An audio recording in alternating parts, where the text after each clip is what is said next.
welcome to another Liquid Bullet Productions. Joining me today is Karate Master Aidan Trimble. Welcome, Aidan. How are you today? I'm good, thank you. Nice to see you. Thanks for coming. It's appreciated. I've just got a list of some of your achievements here, Aidan. I'm just going to read them out quickly. Okay. 8th Dan Black Belt. 1978, he's a representative for the England team. 1983, he was world champion in Japan, Tokyo. He's a member of the under-21s England and the senior team in all styles. 1986, you opened your own karate association. The author of 8 books, a series of DVDs, and also done a bit of acting as well. Is that correct? Well, sounds about right. Okay, then before we get into it all, can I just roll you back to the beginning, sort of where you was born and where you grew up? Well, I was born in Nottingham, in England. My one of 6, the youngest of 6, Irish. So all my family were born in Ireland except me. I was the only one born when they came to England. I was born, which they never let me forget. Lived in council estate, brought up in a council estate in Nottingham, Radford, and then in Woolton. Been there ever since, really. Karate's got me to travel around the world, but it's also kind of kept me here, really. So, yeah, what sort of age and how did you sort of become interested in karate? I think I did judo first in the which everybody sort of went down that path at that time. So I was like mid to late 60s. So I'd have been, I was born in 1960, so I'd have been like 7 or 8. My dad took me and my sister to St Mary's Hall in Nottingham. I think they're flats now, like everything else. And I did judo, which I wasn't, I liked it and I loved the idea of it being Oriental. But when you went there, I mean, I was quite, I've always been quite big for my age. So, and when you went in there in judo, it wasn't done on age. The goal, well, you just go with him. And I remember walking through the door, and within 5 minutes, I'm being thrown all over the place. But yeah, we did it for quite a while. I can't remember how long. Like I say, I was in a kid, but it's amazing how some of it did stick with me. I did remember it. I think one of the first set twos I had out in the real world, I used it. You know what I mean? So it was quite. Yeah, it was quite.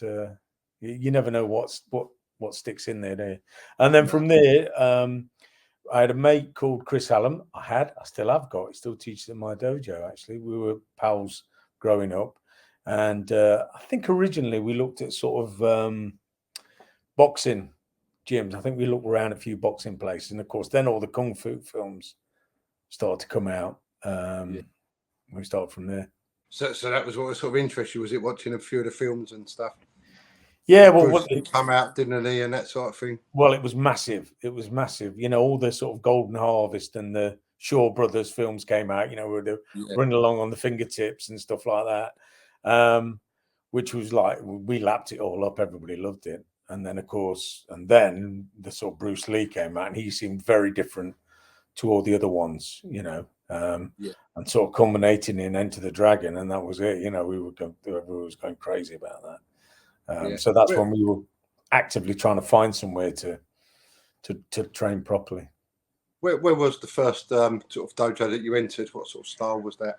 Well, we were Shotokan from the beginning, but there was no real clubs that would take kit. I mean, we were still young. We would have been 11, 11, 12 tops. And so it was like 72, 73, I would have thought. And we, in the end, there was a chap who was just like a purple belt. And he trained with Asano since I think in Kanazawa and so on. And he just agreed to sort of teach us in this scout hut in Bilborough in Nottingham. But it wasn't official, he just taught us. We didn't take any gradings or anything like that. And then we moved on. We did a bit of training with a chap called Jack Warner, who was quite a very high grade at the time. And then we trained with a chap who really started to move ahead when we trained with a guy called Brian Collins, who was really good, you know, and he was as tough as nails, and he really brought Chris and myself on. And then after him, then we went on. Chris sort of never stopped training, but I think he got hitched. And whereas I continued with Asano Sensei, he which was became my instructor. And again, I think I had to lie about my age a bit then, because I was nobody as young as me training with him, really. Teach children back in them days, sort of thing. No, there was no And kids. it wasn't no kids classes. There was no kids. It was adults only. And I mean, when the kung fu sort of craze started, I think people were just queuing up to get into clubs. I mean, I remember hearing apparently karate clubs saying that they did kung fu just because everybody was. Oh, really? They were filling their places with it, you know, and you never found a toilet chain anywhere because everybody nicked them to make nunchakus. You were standing at bus stops, whack, somebody just whacked on the top of the head with it, you know. It was mad. It was mad, really. In fact, it's very difficult now to explain it because the kind of the way martial arts looks now was very different then. And I mean, you go to the cinema and people standing up, cheering, clapping, and you just won't really get that. Yeah. Now, you know, but yeah, it was such a massive phenomenon, especially like I say, Bruce Lee, and then of course with him dying early, it added even more to it. So yeah, we in fact, Chris Hallam and myself also, we were really young. We were brown, and we got to brown belt, and we opened our own club together as well. And we were only young. And again, queuing outside to come and train. Yeah. How did you find a transition from sort of being taught to being a teacher?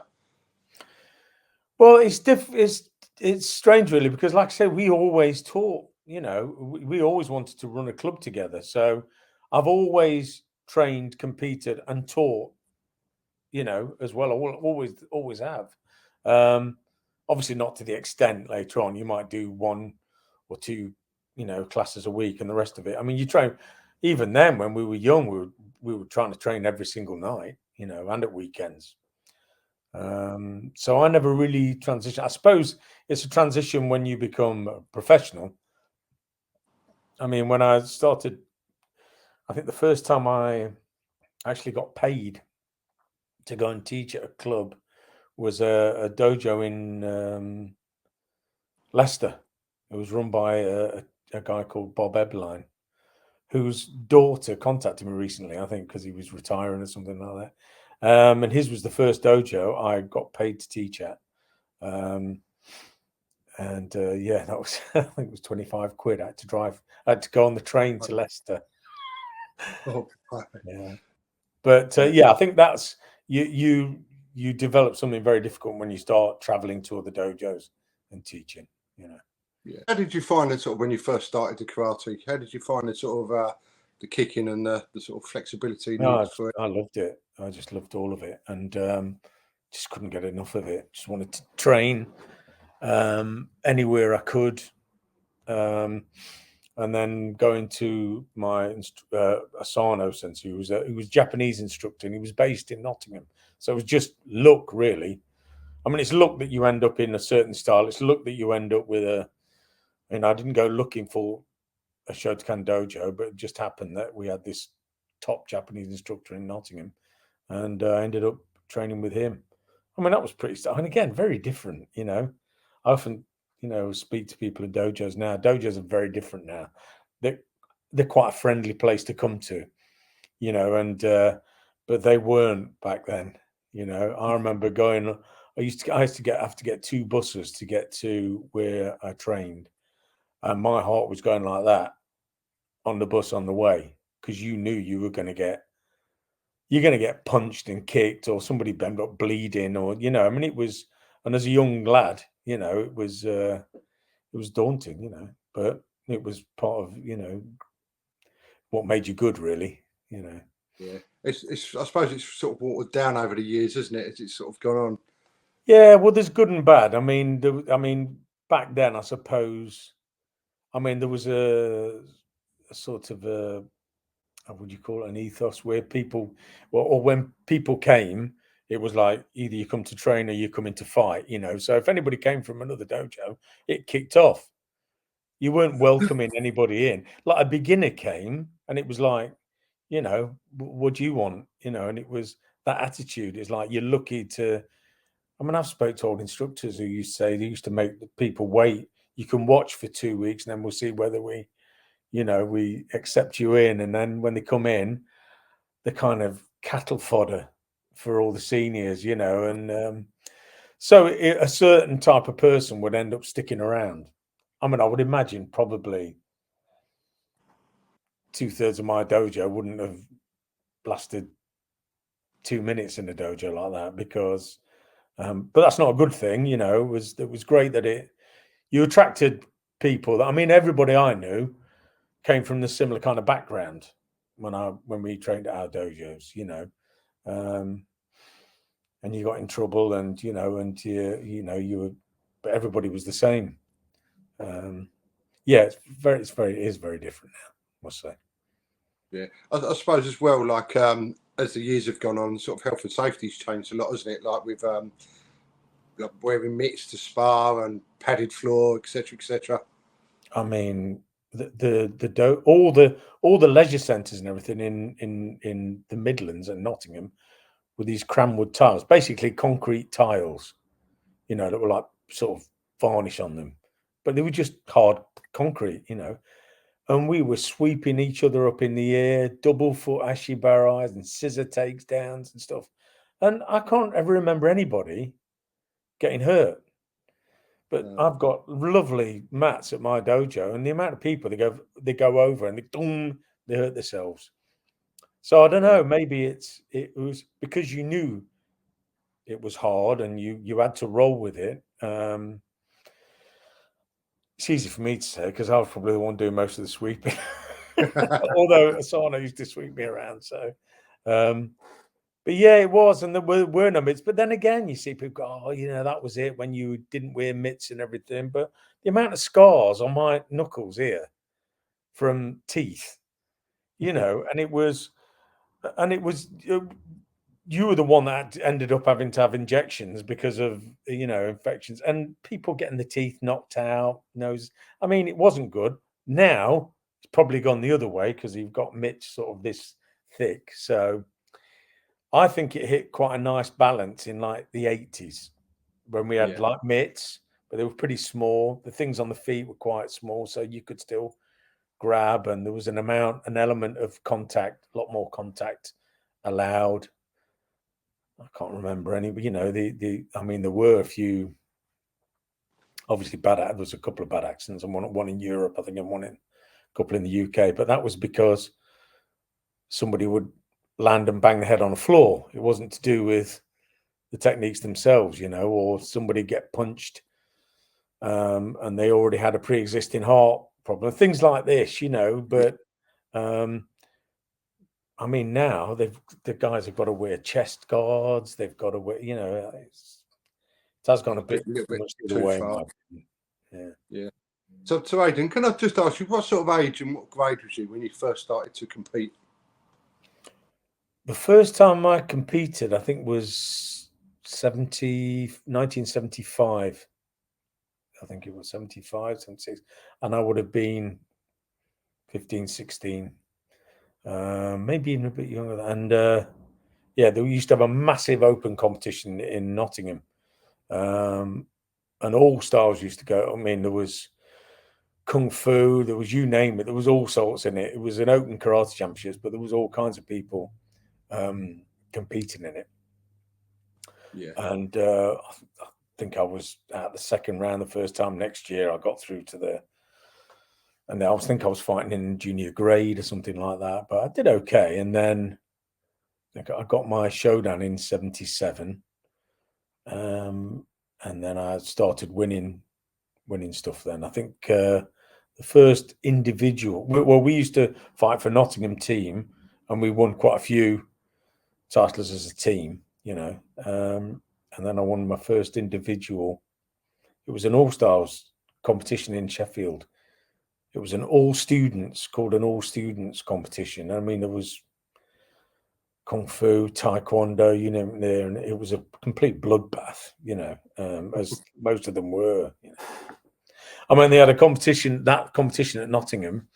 I mean, the big names in the 80s, they had, was it Josh Johnson, and I think he won the individual one year. They had Steve Babs. I remember him competing in it. A lot of the big names back then. But the local hospital, the university hospital, actually rang the sports centre and said, if you send any more people here, we're going to start charging you. Oh, blimey. Because people were just getting knocked out left, right, and centre. Just blood everywhere. I mean, there'd be riots now if that happened, But it was like, roll them out, next one in. Yeah, and then I won that in 79, and then I started competing for the SKI. First time like I say, in 78, I represented the SKI British team, and that was in Dusseldorf. I was only 17. Wow. And because I was 18 in the December, so I was 17 when I was over there, and I got to the quarterfinals in the individual, and we won the team against Germany in the final. Wow. And then I started competing, more competitions, more opens. So yeah, and then it got very busy. So to what age did you actually, or how as well, did you get selected to represent the England team? In the SKI team, Asana essentially would pick you, and because we were winning everything, so it was kind of a given that we would we would get picked. When it came to the All Stars, first time I trained with an All Stars team, the coach was Wadaroo, guy called Walter Seaton. I think he's passed away now. Good guy. Trained with him, and then I think Roy Stanhope was the coach very briefly. I think I went on one training session with him, and then Tiki Donovan became the coach, and then that was all very, very different. And he came with a whole new idea of competing, and he came with red, white, and blue stripes on his, and Tiki Donovan on the back, and it was like, especially when you did traditional, it was a bit, in your face. But then when he did his stuff, he was amazing, and he earned his place there. I mean, I think he was in the Guinness Book of Records for the most British title wins and stuff like this. Yeah, so he was a big. So it was kind of Brian Collins' big influence on me, my Japanese instructor Asano, and the next big influence was Tiki, because I started looking very differently at the way we did things.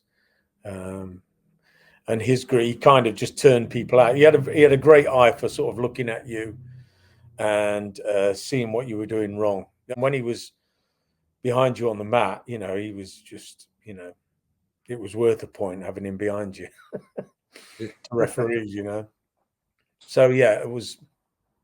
So I went out my way to try and train with him. I used to go on a train down to Dagenham, to his club there. And then I'd have to get like the milk tray. I'd get back to Nottingham like 4 a.m. and then I'd have to go to work, But I couldn't get enough of it, and I trained with him.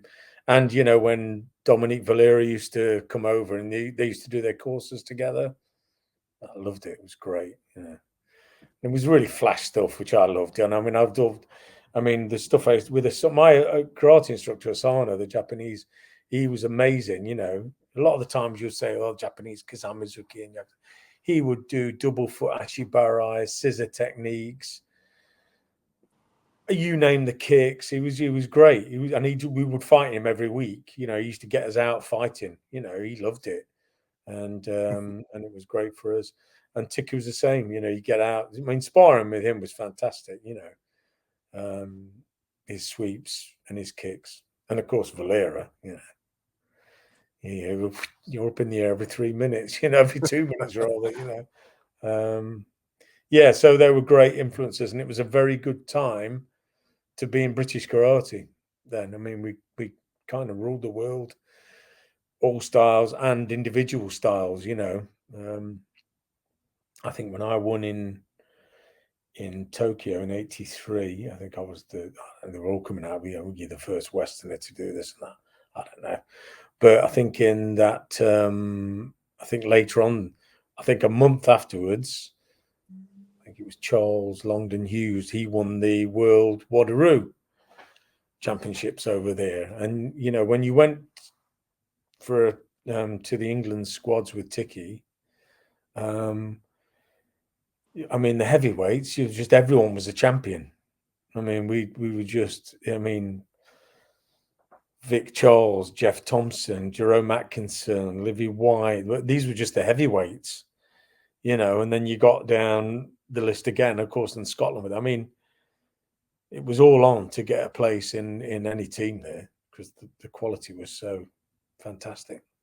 I suppose as well with them sort of training with all the big names with you, it sort of helps push you up to another level, doesn't it? No, that's all I wanted. I just wanted with some. I mean, I've always tried to get with people that are better than me.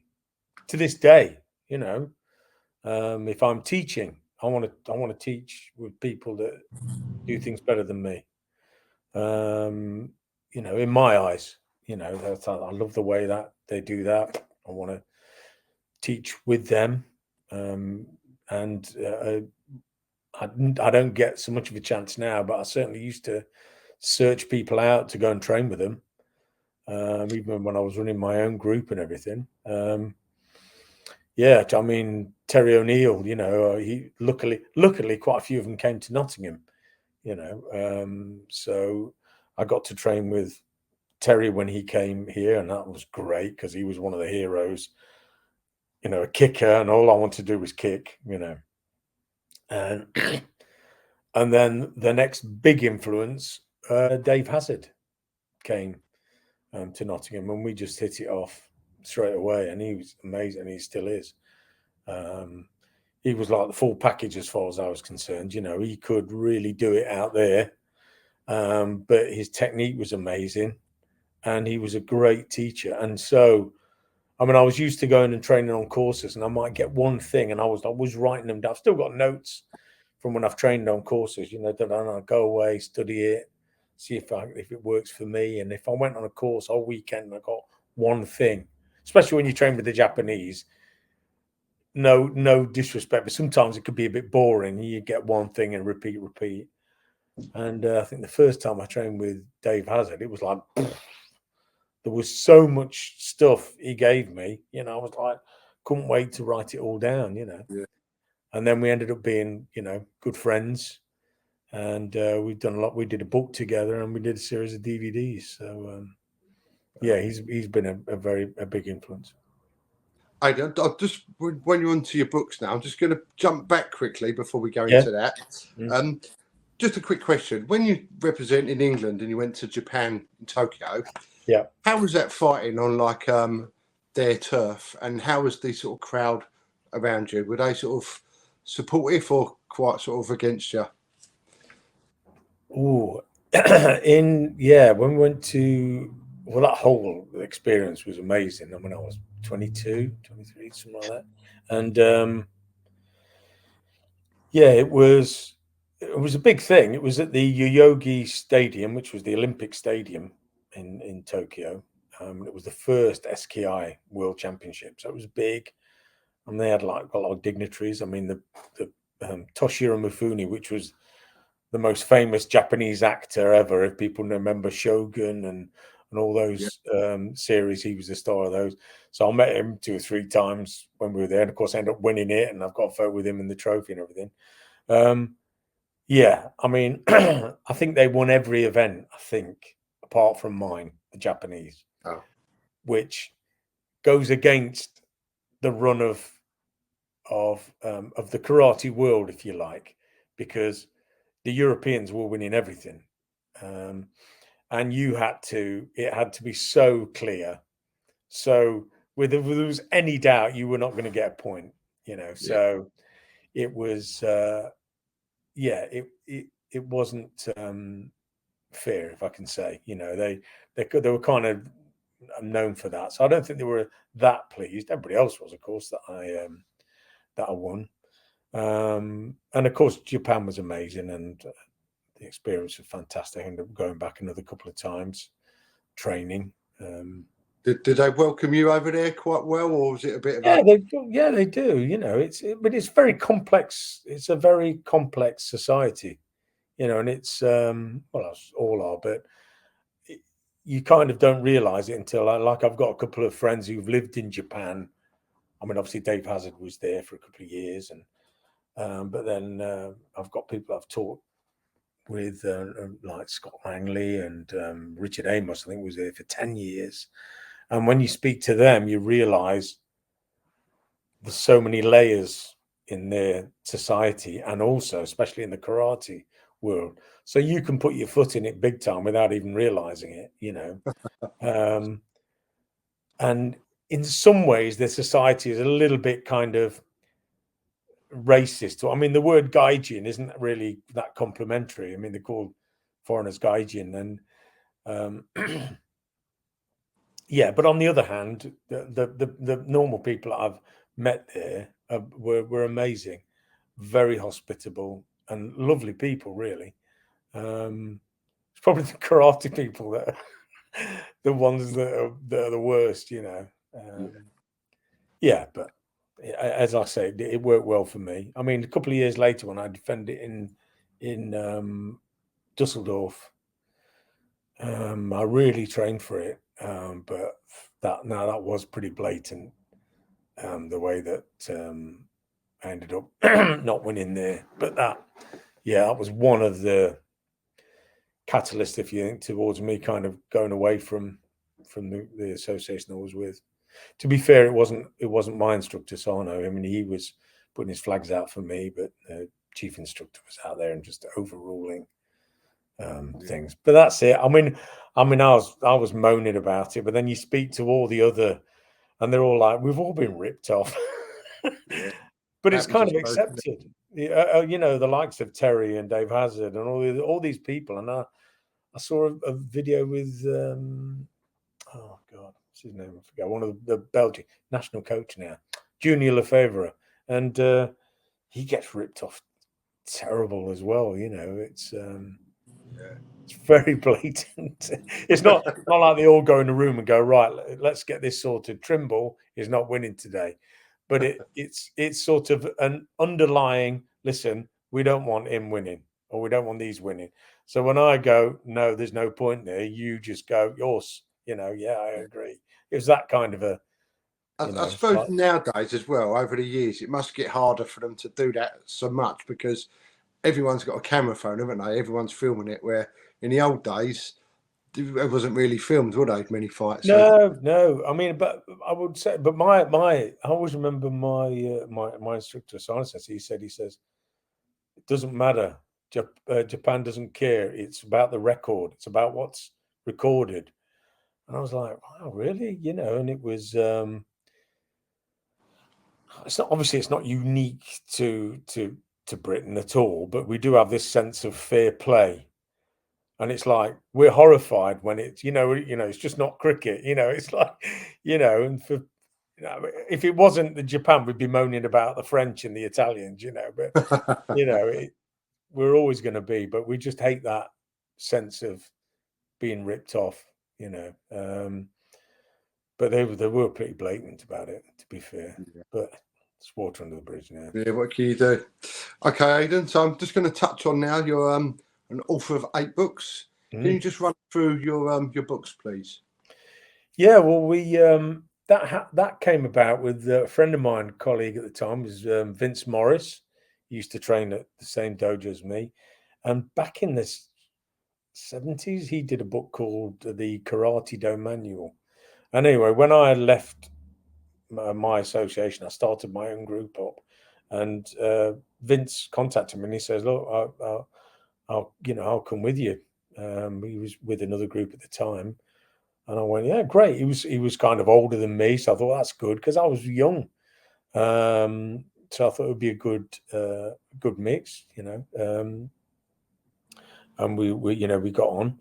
And one of the things, the project we talked about was, let's do another book, a kind of a follow-on. So we did a book called the Advanced Karate Do Manual, or Advanced Karate Manual, and it was a big, I think it was Ebury Press, which is part of a big publishing company. So we did that. It did very well, and then we said we'd do a kata book series. I mean, that was a job and a half. We did 4 volumes. They only wanted to do 2, and we says, well, we're not going to sign for 2. We've got to do all the katas. So anyway, they agreed to that. We did them all over a few years. And then we did the karate book for children, Karate Kids. So that was the ones I did with Vince. And then I collaborated with Dave, and we did the Fundamental Karate, which was a basic karate book. And then we ended up doing the series of DVDs. But those books, I mean, I went to Japan to train in 1990, 91 with Dave Hasden. A group of us went over there, and we went to a shop, and my books were on sale in the shop in Japan, wow. Which was quite that was interesting. And they're still on sale. They amalgamated volumes 1 and 2, and they're still in Waterstones. You see them on there. I mean, I think you move on from a lot of it. A lot of the stuff in the first book and the kata books, we don't do it like that anymore. But I still get people contacting me saying, I often use it, and it inspired me to do this and do that. So they all have their time.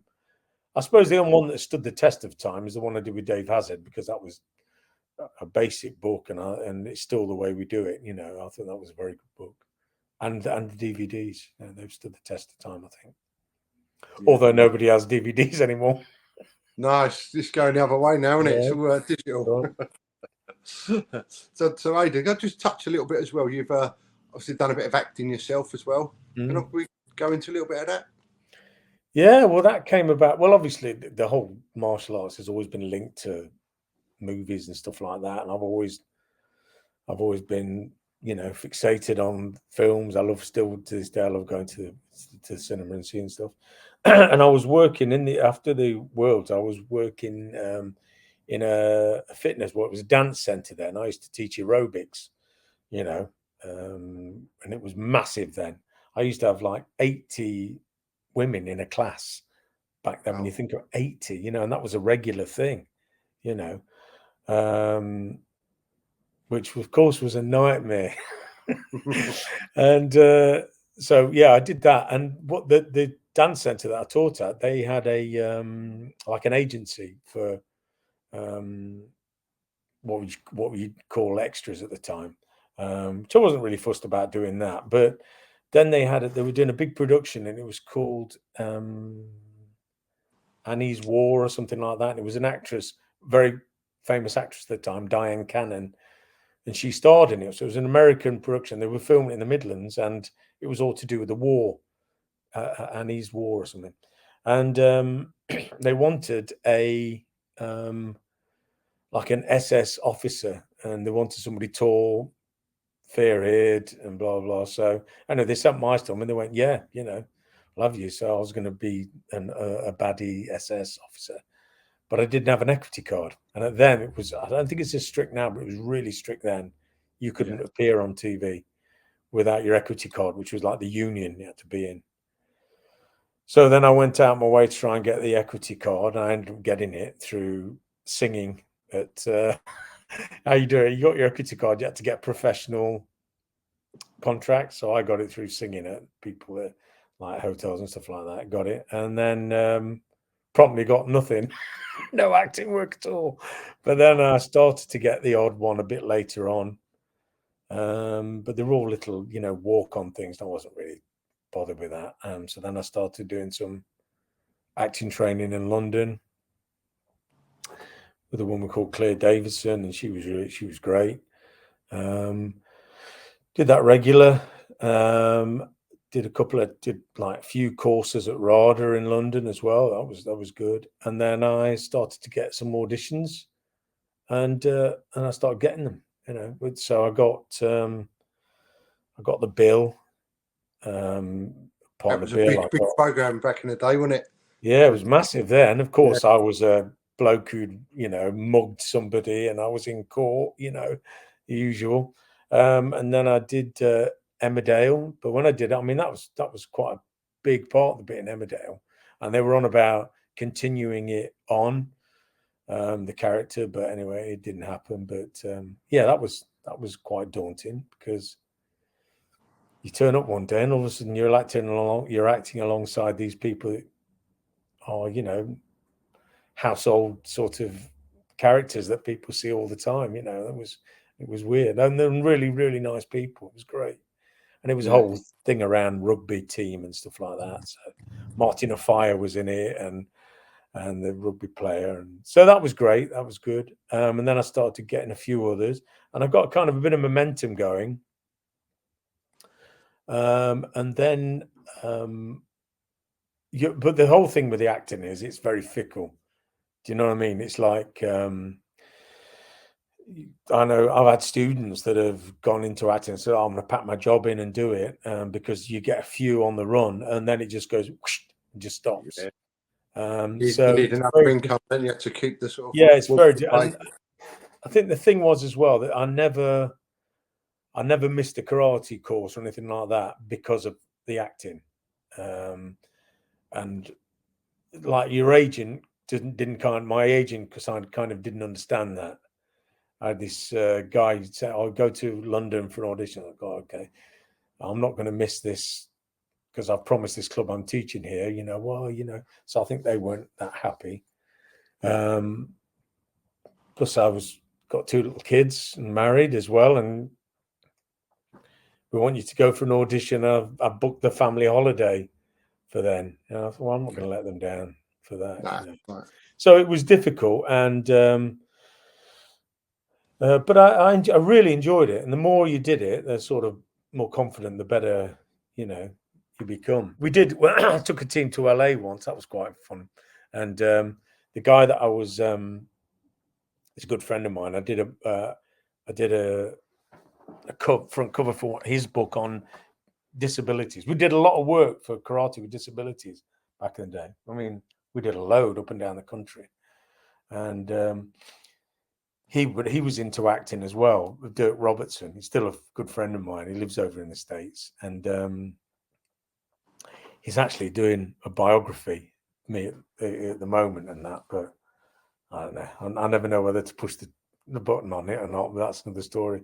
But we went to LA and I took a team there, and he says, well, I'll look after all this stuff, see if we can get some interviews with casting agents while I'm doing the team. I ended up fighting in the team, actually.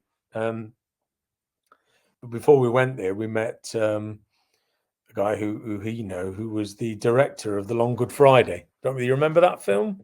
Yeah, yeah, well, it was rated the top British film for like years. And John McKenzie, we met him, we had dinner with him a couple of times, and he gave us a load of numbers, people to call when we went to LA, and so he was really good. And but there's some long stories over there. You know, we went to Warner Brothers, we met them, but there was a lot of funny anecdotes about it, to be honest. But we'd be on here all day. But it was, in the end, it was like, oh, we really like you guys, you know. But there was one woman, Jenkins, what's her name? So she's the top casting director in like Hollywood. She was Catherine Jenkins. So that was it. But we couldn't get through to her at all. And I said, well, we've got to go. And we were actually, and Dirk reminded me the other day, we were actually at the airport on the way back, and her assistant rang us, she's going to see you. Typical. But we were getting on the plane. I mean, and she was the casting director. I mean, you just don't get to see people like that, you know. But they took us around Warner Brothers and stuff like that. But there's a lot of funny anecdotes to do with it. And also, before we left, it was really funny. One was John Woo, you know, did all the action things with Van Damme and all that. They were doing an action film. So they said, if you get your stuff to us before you fly out, we'll have a look at it. Anyway, he got there and he says, oh, it was all locked up and everything. And he contacted the office, John Woo, and said, yeah, he says, I got there to bring our stuff. He says, and your gate was locked, so I couldn't get in. And she turned around and went, we're doing an action film, don't you? And he went, yeah. And he went, and you couldn't get over a 6-foot gate. And he went, yeah, you got a point, So that was it, And even in LA, they gave us the number of Van Damme's. And we'd heard he was a really, his agent, and we heard he was a really awkward guy, and didn't really like talking to people and funny. But John McKenzie said, mention my name and that. So Dirk is doing all this. I'm not having nothing to do with it. And I can hear him on the phone, and he says, we're actors over here, blah, blah, blah. And she went, wow, that's, you sound really good. You're really clear on the phone. And he went, yeah. This is this agent's assistant. And she says, oh, can you hear me really clear? And he went, yeah. And she went, good. Don't ever ring this phone number again. Dunk. Oh, dear. I mean, we were laughing, I thought it was hilarious, but Hollywood, but so anyway, it didn't happen, but I enjoyed it, and even a couple of years ago, there was talk of they were going to do a film here at the dojo, but they were going to start to get funding. So I thought, I got interested again. That'd be nice because they wanted me to be part of it. But these things, don't always come off, do they? No. I've got a few random questions to throw at you, if you don't mind. Okay. Yeah. Have you ever had any injuries through your training? Where do you want to start? Well, there's injuries. Yeah, I mean, training, hamstrings, and I've been very lucky. I've been very lucky with my knees, touch wood, and things like that. Whereas a lot of friends who've suffered with that. But then again, I think a lot of that was because when I'm meeting Dave Hazard, I changed the way I kicked, and I think that saved me a lot of injuries. I mean, he was a genius with all that kind of stuff. So I was lucky that way. A lot of them have been competing. Yeah, I've been nose bust a couple of times. I've had my jaw broken, teeth cracked, and like I say, I've got dislocated fingers, toes, and just all that kind of stuff that you get all the time. I've got a bolt in my shoulder that kept dislocating, so I've got an op there. So plenty of it, but yeah, I've survived. Okay. Favorite technique? Oh, favorite technique. Probably competition-wise, it would have been Urim Wash, like the hook kick. I used to love using that, but all kicks really. And well, I didn't because I just loved the kicks, any kind of kicks. I loved it. I used to like Kakatageri till they banned it. Sweeps, love the takedowns and the Ashibarais. So love all that. Anything that was flash, to be honest. Yeah. If it was scoring a Yakuzuki, I'd have to add something, which probably cost me a few comps, if I'm honest. But yeah. Okay. A favorite kata? My favorite kata, probably not now because I'm not keen on the jump, would have been a kata called Unsu, which was kind of the most advanced kata in Shotokan. And other than that was a kata called Sochin. Yeah. But Unsu, I won quite a few titles with that. And because we all had to compete in both. I mean, you couldn't specialize then. I mean, now it's funny, you come to a comp, they've got a karate suit for the kata on a hanger and a karate suit for the fighting. I mean, but we all had to do both. You actually competed in kata competitions as well? Yeah, I won a lot of kata comps, and I won the All Stars English twice. I mean, and to be honest with you, I got picked. I mean, I think I would get picked for All Stars England because back then they didn't have a specific kata coach. You went in, but it might be, we'll take Aiden because he can do kata, and if we need a fighter, he'll be there for fighting. So I think there was a bit of strategic bit there. When it came to Britain, I would get picked for England, on fighting, not kata. But yeah, it's always an important part. Yeah. Caden, just going to ask you this one.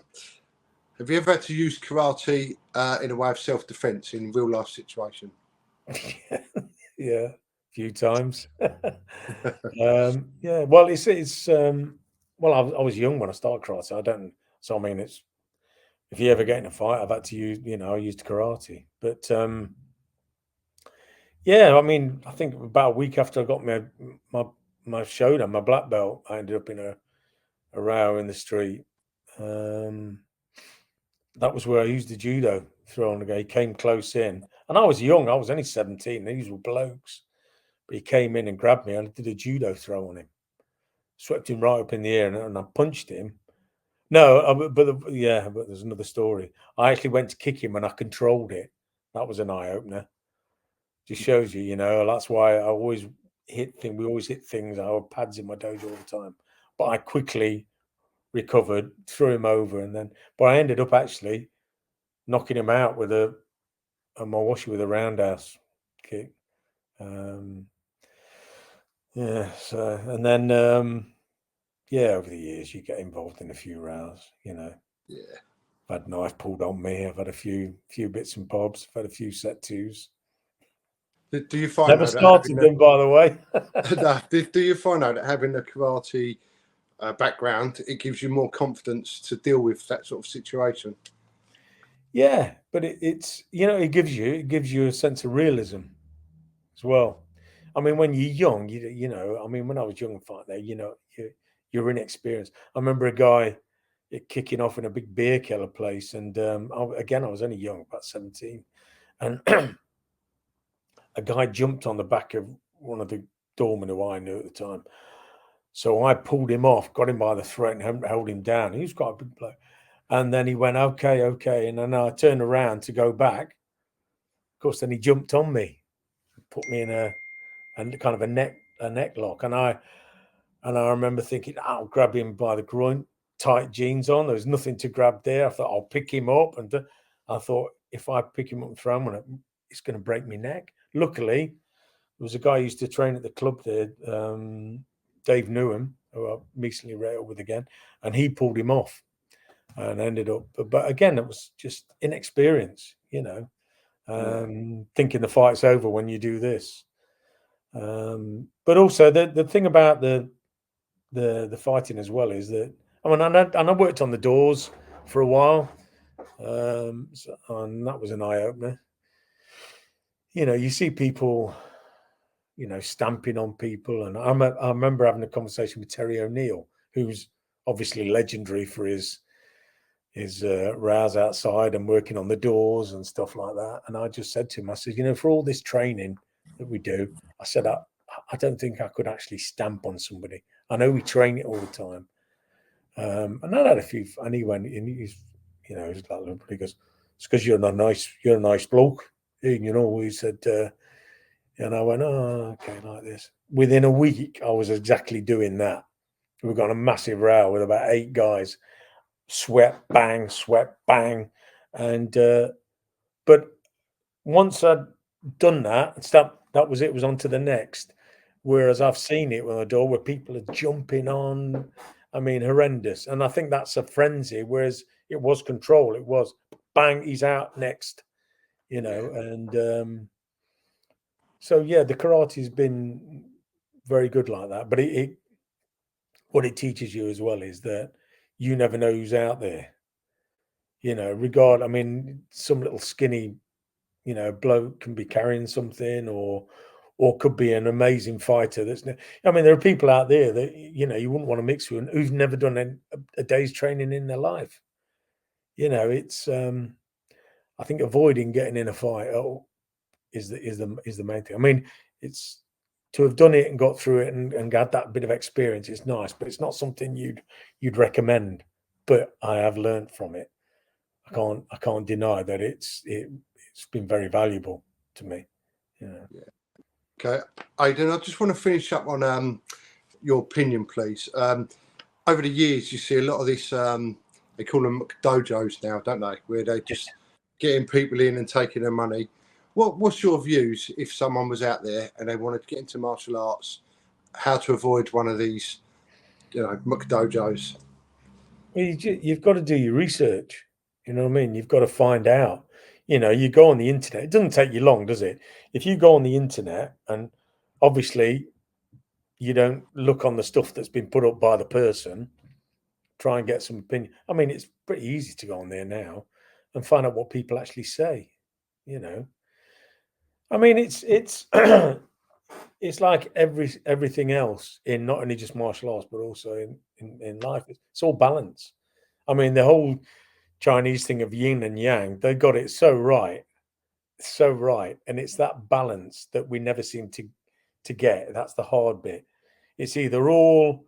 I mean, I've been people and go, oh, we never charge for it, but we're going to do karate. It's going to be free classes, and it's going to go. Well, that's okay if you can do it. It's not what your job is, but also nobody's going to value what you do.